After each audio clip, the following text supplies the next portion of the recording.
How to revise for your A-levels effectively. Now, the first piece and the major piece here is a mindset shift, and that is that it's most effective to revise paper by paper and not to revise topic by topic. There are many reasons for this, and I'm only going to touch upon a few of them here. Your grade is 100% exam based, and that exam is not simply a list of factual recall questions. In biology, which is my subject, for example, about 1/3 of the marks are for factual recall based stuff. So if you are learning facts as your revision, as great as that may be, you are only preparing for about 1/3 of the test. There are a huge number of marks which are for other things. One huge piece is exam technique. Reading the question, understanding what the question is asking me to do so that I can use the knowledge that I've spent the last 2 years learning to get marks on the exam. We know that the single best predictor of your grade is not how intelligent you are, it's not how many hours you've spent studying, not how many facts you have learned,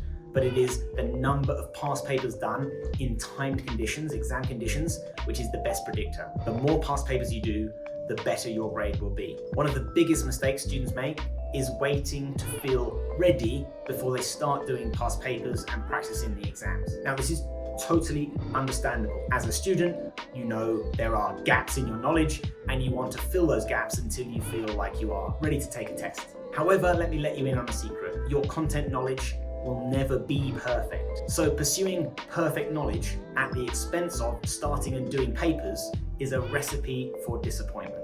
Learning topic by topic is inherently inefficient. Let's say you know 50% of a topic and you don't know the other 50%. Is it a good idea to go back and relearn this material from the very beginning? The simple answer to that is no. You spend 10 hours relearning a topic and you knew 50% of it already. So by definition, half of your time was wasted because you were covering material that you already knew, and only half of your time was spent learning the things that you didn't know. So if I gave you a strategy that I said 50% of the time you spend on this is actually going to be useful, would you accept that as a useful strategy? Of course you wouldn't. We don't have enough time to play with right now to be 50% wasteful with our time. So how do we avoid that? We can start with questions, not starting it with learning resources like videos or textbooks or notes. Revision should be an active process and not a passive process. Some topics are much more important than others, and this is a recurring theme throughout all of the papers. So what you're going to notice is that some questions come up all the time and they're worth quite a lot of marks.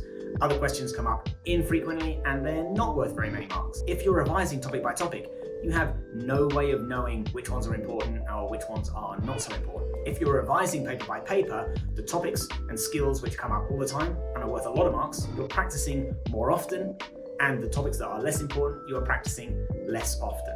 So how do we manage this whole process? Revising paper by paper, focusing on the things that matter to us the most as the student? Well, the good news is we do have an entire complete revision framework for you to follow. We call it the Tailored Tutors Revision Method. Now, if you're not a TT subscriber, you can try our free trial. You can also become one of our members and get full coaching on this whole process. But in essence, we're going to revise paper by paper, working from a paper 1 to a paper 2 to a paper 3, so that you're not leaving paper 2 or paper 3 to the end. That's another common revision mistake. We're then going to look at each paper, doing them in time conditions to prepare ourselves for the exam and improve our exam technique. And then we're going to look at our biggest areas of dropped marks, and we're going to focus our revision on just the areas where we've dropped the most marks, forgetting the other things. As important as they may be, we're going to have to prioritize. We're going to start with the highest priority, most drop marks, and then that's where your revision is.